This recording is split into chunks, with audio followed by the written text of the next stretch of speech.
I'm Eugene Tan. I'm a partner with Clyde Co Clasis in Singapore.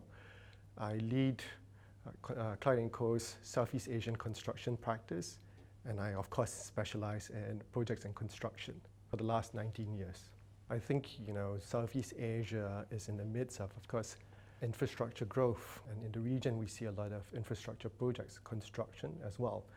What you also see in these projects are parties, multinational parties, each with a different perspective and cultural background.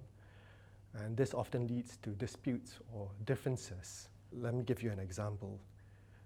Very frequently in projects there would be differences over the interpretation of data.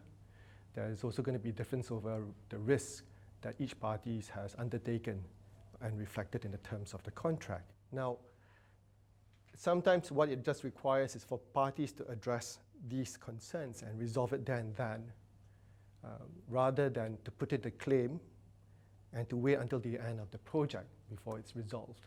Because when the parties wait, what happens is this: rather than focus on what's important in the project, which is the progress and timely completion of it, they start getting sidetracked by claims and with an eye to litigation or arbitration at the end of the project.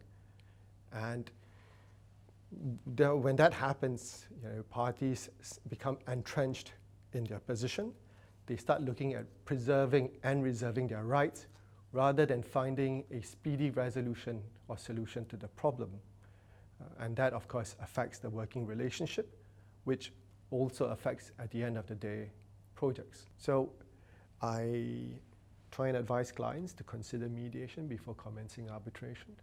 And I think if there's something that the industry could benefit from in terms of dispute resolution, it would be to consider mediation perhaps at a much earlier stage rather than after arbitration proceedings have commenced.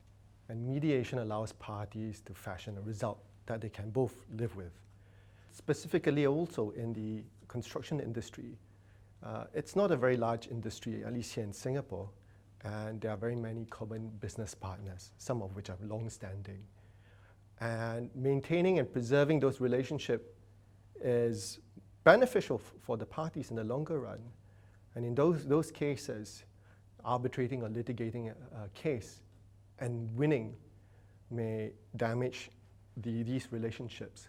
I would say that I think there's huge potential for growth for mediation.